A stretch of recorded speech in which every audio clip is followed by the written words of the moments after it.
Bonjour et merci de nous retrouver pour Un cœur qui écoute, notre rendez-vous hebdomadaire de spiritualité. Et cette semaine, je vous propose de parler de la joie. Et un peu étrangement, je vous propose de parler de la joie avec le Père Paul Préau. Alors, je dis un peu étrangement, on va voir pourquoi. Parce que vous êtes le recteur du sanctuaire de Montligeon. Et le recteur du sanctuaire de Montligeon, d'habitude, c'est pas associé à la joie. Expliquez-nous ce que c'est que le recteur du sanctuaire, enfin ce que c'est que le sanctuaire de Montligeon, est-ce que c'est qu'être le recteur? Tout à fait. C'est vrai que le sanctuaire de Montligeon est un lieu de prière pour les défunts. Et en général, ce que l'on peut bien comprendre d'ailleurs, la plupart des gens qui viennent à Montligeon, ils ne viennent pas le cœur en joie, ils viennent après une des grandes souffrances d'une vie, la séparation avec un être cher. Et souvent, nous avons à accueillir la souffrance, les pleurs de ces personnes, croyantes ou non d'ailleurs, mais qui viennent chercher un sens. Alors souvent aussi, les gens qui viennent à Montligeon pensent que ça va être un lieu triste, parce que puisqu'on parle de la mort, puisqu'on parle de l'au-delà, puisqu'on accueille la souffrance. Et ce qui est étrange, c'est que tant mon impression à moi en tant que responsable, que mes collaborateurs, les prêtres, les sœurs, les laïcs qui sont avec moi, que les fidèles eux-mêmes disent « c'est étrange, c'est à la fois un lieu de paix et c'est un lieu où on retrouve la joie intérieure ». Et je vous avoue que c'est une constatation qu'on fait, c'est pas forcément très théorique, on le vit. Et le père Buguier, le fondateur de Montligeon, quand il a créé ce sanctuaire, n'a pas voulu une basilique, vous savez, intimiste, il aurait pu imiter le roman. Il a voulu au contraire du néo-gothique, une basilique qui soit très élevée, avec des vitraux qui donnent une couleur extraordinaire à cet édifice. C'est bien que quand on rentre là, on n'entre pas dans un lieu macabre, mais on entre plutôt dans un vaisseau de joie. Alors, je vous propose de lire un texte justement qui parle de la joie. Tout à fait. Je voudrais vous citer et citer à tous nos téléspectateurs aujourd'hui un texte qui m'a beaucoup marqué en fait dans mon propre chemin. C'est un texte écrit par Sainte Thérèse. C'est une des poésies de Thérèse. C'est la poésie numéro 45. Alors, ce qui est intéressant, c'est que ce texte n'a pas été le fruit de sa première jeunesse, un peu de son insouciance, mais c'est un texte qu'elle a écrit alors qu'elle est en fin de vie. Et Thérèse écrit ce poème sur la joie. Alors je suis très heureux de pouvoir le partager. Il est des âmes sur la terre qui cherchent en vain le bonheur. Mais pour moi, c'est tout le contraire. La joie se trouve dans mon cœur. Cette joie n'est pas éphémère. Je la possède sans retour. Comme une rose printanière, elle me sourit chaque jour. Vraiment, je suis par trop heureuse. Je fais toujours ma volonté. Pourrais-je n'être pas joyeuse, de ne pas montrer ma gaieté? Ma joie, c'est d'aimer la souffrance. Je souris en versant des pleurs. J'accepte avec reconnaissance les épines mêlées aux fleurs. Lorsque le ciel bleu devient sombre et qu'il me semble me délaisser, ma joie, c'est de rester dans l'ombre, de me cacher, de m'abaisser. Ma joie, c'est la volonté sainte de Jésus, mon unique amour. Ainsi, je vis sans nulle crainte, j'aime autant la nuit que le jour. Ma joie, écrit toujours Thérèse, c'est de rester petite. Aussi, quand je tombe en chemin, je puis me relever bien vite, et Jésus me prend par la main. Alors, le comblant de caresses, je lui dis qu'il est tout pour moi, et je redouble de tendresse lorsqu'il se dérobe à ma foi. Si parfois je verse des larmes, ma joie, c'est de les bien cacher. Oh, que la souffrance a de charme, quand de fleurs on sait la voiler. Je veux bien souffrir sans le dire, pour que Jésus soit consolé. Ma joie, c'est de le voir sourire, lorsque mon cœur est exilé. Ma joie, c'est de lutter sans cesse, afin d'enfanter les élus. C'est le cœur brûlant de tendresse, de souvent redire à Jésus « Pour toi, mon divin petit frère, je suis heureuse de souffrir. Ma seule joie sur cette terre, c'est de pouvoir te réjouir. Longtemps encore, je veux bien vivre, Seigneur, si c'est là ton désir. Dans le ciel, je voudrais te suivre, si cela te fait plaisir. L'amour, ce feu de la patrie ne cesse de me consumer. Mais que font la mort ou la vie? Jésus, ma joie, c'est de t'aimer. » Ça nous met absolument dans la conversation. C'est-à-dire que la joie est, pour Thérèse, au milieu de la souffrance. Et on a l'impression que le monde parfois est un peu invivable. Oui, c'est vrai que le monde qui nous entoure peut sembler parfois très morose, triste. Et il y a peut-être bien des raisons d'ailleurs. Tout à l'heure, je vous parlais de la souffrance et donc de la tristesse aussi, qui est liée à le chagrin même, qui est liée à la séparation d'un être cher.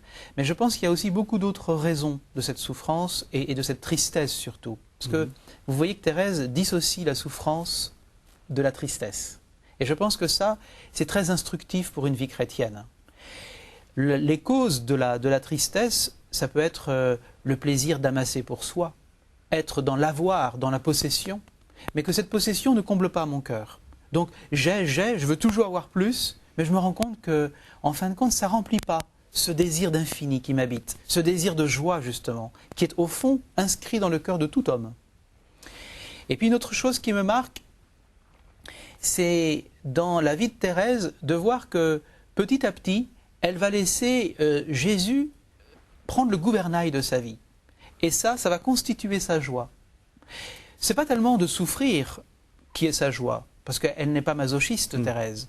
La souffrance en elle-même n'a pas de valeur. Mais elle comprend que dans cette souffrance, il peut y avoir un sens. Or, je pense qu'une des grandes causes de la tristesse d'aujourd'hui, et qui va entraîner peut-être le dégoût de la vie elle-même, c'est le manque de sens.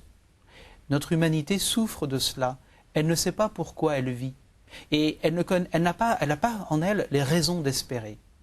Thérèse, elle souffre. D'ailleurs, on le sait très bien qu'à la fin de sa vie, elle va souffrir physiquement. Hein. Ses deux poumons sont pris, son intestin est gangréné. Elle souffre psychologiquement, parce qu'elle est quand même confrontée au mystère de sa propre limite, de sa propre mort. Elle souffre socialement. Dans sa communauté, elle va être mise à part, sur son lit. Elle va être un peu hors de la vie commune. Oui, à l'hôpital, oui. Hein. Et puis la quatrième souffrance que vit Thérèse, c'est une souffrance qui est terrible. Peut-être encore la plus terrible, c'est la souffrance spirituelle. Elle dit très bien à un moment, « Ce n'est plus un voile qui me cache le ciel, je suis devant un mur. » Thérèse va connaître donc la souffrance de ce qu'on appelle la nuit de la foi, de ne plus rien voir, de ne plus rien sentir de ce Dieu qu'elle aime. Et on pense que cette souffrance-là, c'est certainement la plus grande parmi toutes les souffrances. D'ailleurs, Chiara Lubric dit ça, hein, elle dit que même pour le Christ, sa plus grande souffrance, c'est « Mon Dieu, pourquoi m'as-tu abandonné ?» Alors, quand vous tenez ce discours, alors que vous êtes à Montligeon, que les gens sont dans la peine, dans la tristesse, et que vous répétez les paroles de Saint Paul, soyez toujours dans la joie, etc. Est-ce que c'est pas un peu violent? Est-ce qu'il n'y a pas quelque chose d'un peu terrifiant à l'idée d'être heureux alors que tout nous porte au malheur? C'est pas comme ça qu'on s'y prend d'ailleurs, oui, pour être très honnête, parce qu'on ne parle pas de la joie comme cela. On accueille d'abord la souffrance, mais ce qui est important pour moi, c'est la souffrance des autres ne doit pas me rendre triste.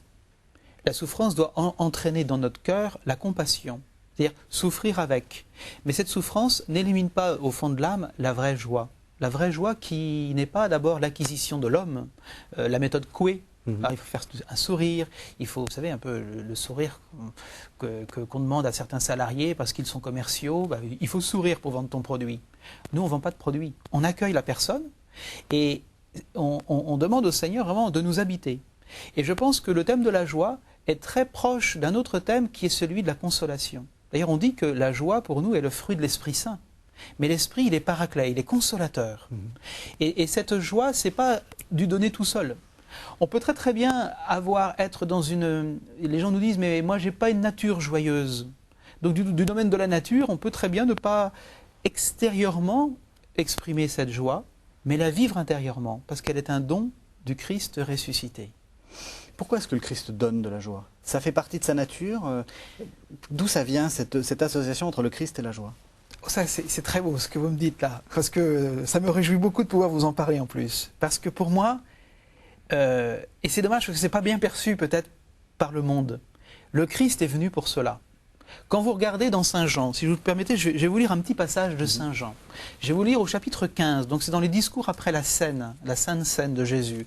Au chapitre 15, le verset 11 de Saint Jean, Jésus dit « Je vous ai dit cela pour que vous ayez ma joie et que ma joie soit en vous abondante. » Ça, c'est au chapitre 15. Au chapitre 17 de Saint Jean. Donc là, Jésus prie son Père. Il est dans l'intimité du Père. Et il redit la même chose. C'est au verset 13. « Maintenant, je viens vers toi. » Donc il parle de son passage, de cette mort qu'il va vivre. Hein. « Je viens vers toi.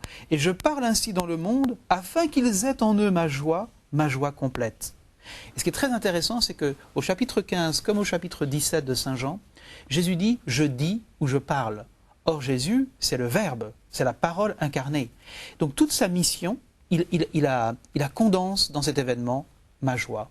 Et je crois que Jésus habite véritablement un mystère de joie, habite cette joie trinitaire. Et c'est la raison pour laquelle le cœur de la foi chrétienne, cette bonne nouvelle justement, cet évangile, c'est un évangile de joie. Alors, dans ce que vous dites, ce qui me frappe beaucoup, c'est que Jésus est venu nous apporter sa joie. Oui, c'est le propre de la mission. On l'a entendu dans 2 textes de Saint Jean. Jésus est porteur de joie. Et cette joie va être aussi le fruit en Jésus, non seulement de sa personne. Partout où il passe, il y a cette joie qui est communiquée. Et cette joie, elle est très liée au mystère du salut. Et là, je voudrais vous rappeler cette grande hymne pascale qu'on chante de toutes les vigiles pascales le samedi saint, donc le soir de Pâques, dans l'Exultet, où il est dit « Ô nuit de vrai bonheur, toi seul pus connaître cette heure où le Christ a surgi des enfers. » Et ces enfers, c'est ce qu'on disait tout à l'heure, c'est-à-dire que notre monde, lui, n'est pas si joyeux. Il y a beaucoup de tristesse, de morosité, d'injustice, de violence.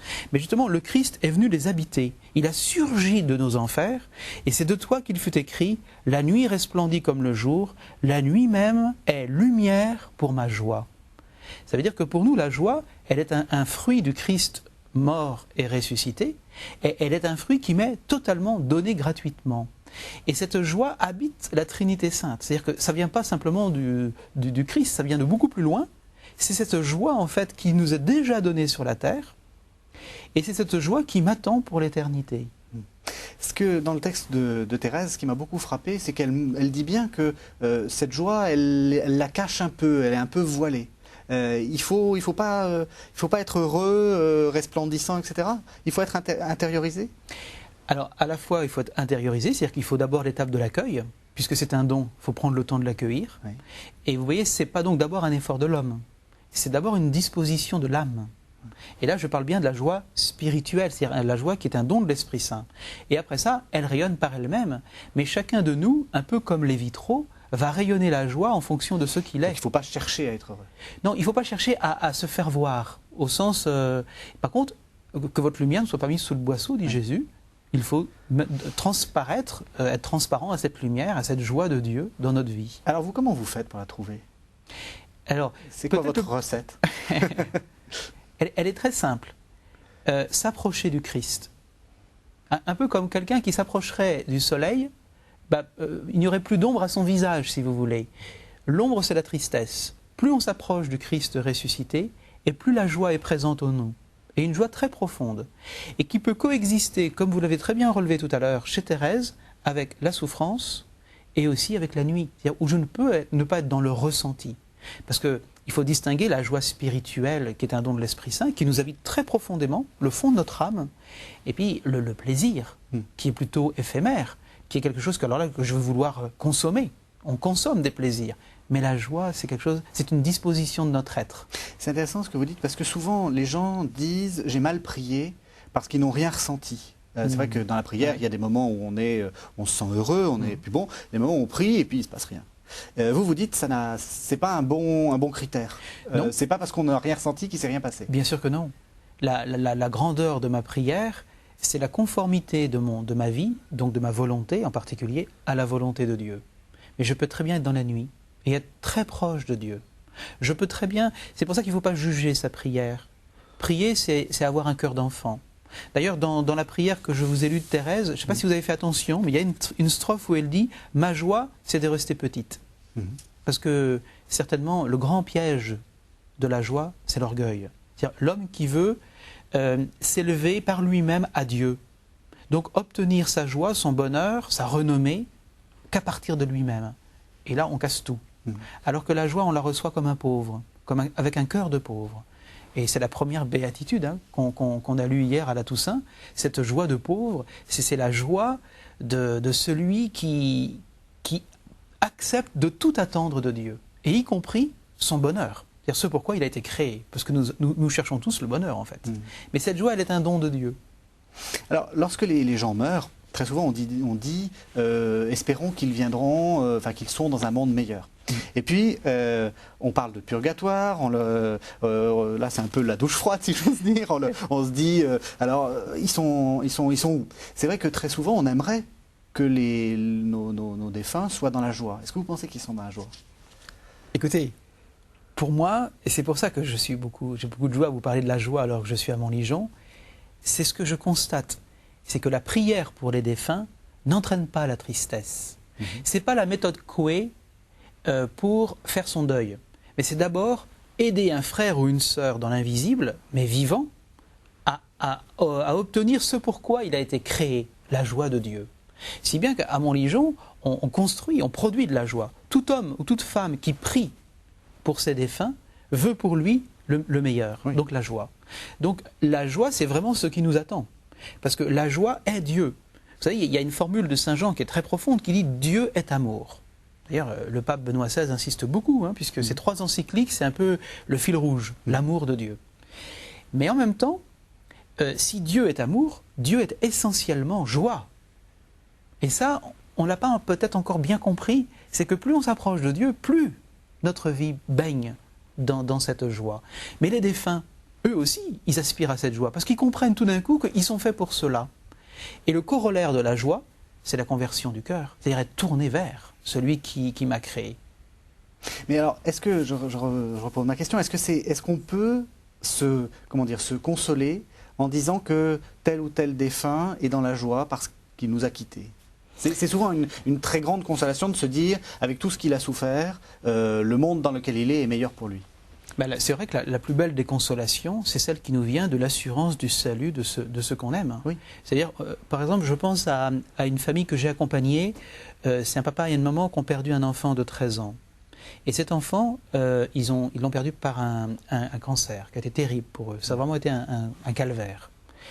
Mais au fur et à mesure que cet enfant entrait dans la souffrance de la maladie et aussi dans l'épreuve de la séparation, ils ont senti cet enfant rayonner de la joie. Et la maman me disait, c'est très dur d'avoir perdu mon enfant, c'est insupportable. Mais par contre, je retiens cela. C'est que mon enfant, je l'ai senti entrer dans la joie. Et c'est très touchant parce que ça rejoint d'ailleurs l'expérience de Sainte Thérèse. Et ça peut coexister avec ce mystère de souffrance. Par conséquent, pour ces parents, savoir que leur enfant est entré dans la joie, parce que c'est le cœur de la foi, Dieu est joie, et donc c'est cette joie de Dieu, comme c'est cet amour de Dieu qui m'attend, mais c'est la plus belle chose que des parents puissent rêver pour leurs enfants. C'est-à-dire faire en sorte que ceux qu'ils ont mis au monde soient heureux. D'ailleurs, on l'entend souvent dans la vie. La joie des parents, c'est que leur enfant trouve une place, soit heureux. Et on ne va pas s'opposer à leur vocation parce qu'il est heureux. Mais là, on propose quelque chose de beaucoup mieux. Dieu nous propose quelque chose de beaucoup mieux. Saint Paul dit, ce que l'œil n'a pas vu, ce que l'oreille n'a pas entendu, ce qui n'est jamais monté au cœur de l'homme, à l'imagination, voilà ce que Dieu prépare pour ceux qu'il aime. Alors comment faire pour être sûr qu'ils sont dans la joie? Parce que ce qu'on dit souvent, c'est qu'on n'est jamais sûr du salut, donc il y a toujours une petite pointe d'inquiétude. Bien, il faut transformer cette inquiétude en confiance. Et ça, c'est très important, c'est la conversion du cœur. Bien évidemment, on ne connaît pas la vie de ceux qui nous ont quittés. Ça regarde Dieu, puisque Dieu seul, et heureusement, portera une évaluation sur la vie d'un chacun. Mais par contre, nous avons confiance que ce Dieu qui va les accueillir est un Dieu d'amour et de miséricorde, un Dieu de paix et de joie. Par conséquent, nous ne faisons pas confiance dans notre frère défunt, nous faisons confiance en Dieu, qui, même après la mort, peut encore purifier, guérir, transfigurer. Le pape Benoît XVI, avant d'être Benoît XVI, a écrit dans un livre sur la mort et l'au-delà, le purgatoire, c'est ce processus de transfiguration qui permet à l'âme d'entrer, d'être capable de la joie céleste. Et Thérèse, dans ses derniers entretiens, dit « J'aurais besoin d'une guérison particulière du Seigneur, parce que toutes les joies que j'ai connues sur la terre, les joies de la famille, les joies de la vie en communauté, les joies très simples, les joies humaines qui ne sont pas interdites, mais qui sont tout à fait des préparations, bien, toutes ces joies sont comme marquées par le côté éphémère. Hein, après une belle rencontre, bah, voilà, on va se quitter. Après un bon repas autour d'un anniversaire, bah, voilà, on va repartir. Et elle dit qu'il va y avoir une guérison spéciale pour pouvoir goûter éternellement la joie de Dieu. Vous voyez? Et ça, je pense que c'est très beau. Ça nous rappelle que cette joie, elle est l'œuvre de Dieu en nous, et elle n'est pas l'œuvre seulement de l'acquisition de l'homme. Et vous, la plus grande joie dans votre ministère, c'est quoi? La plus grande joie dans mon ministère, c'est certainement de voir des frères et sœurs humains découvrir l'amour de Dieu en vérité. J'ai quelques exemples en tête de gens, vous savez, ils ont tellement été émus par cette rencontre avec le Christ que leur cœur devient liquide, c'est-à-dire qu'ils en pleurent, tellement c'est grand pour eux.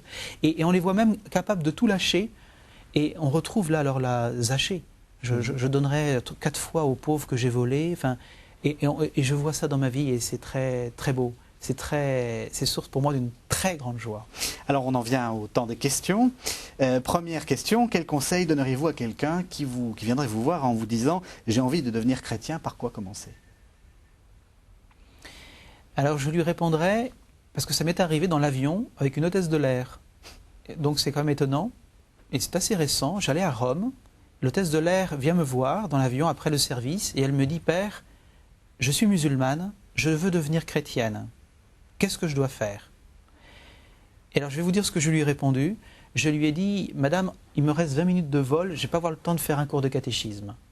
Par contre, je peux vous dire une chose, c'est que vous ne seriez pas venu à moi si le Seigneur n'était pas déjà présent en vous. Donc l'Esprit Saint nous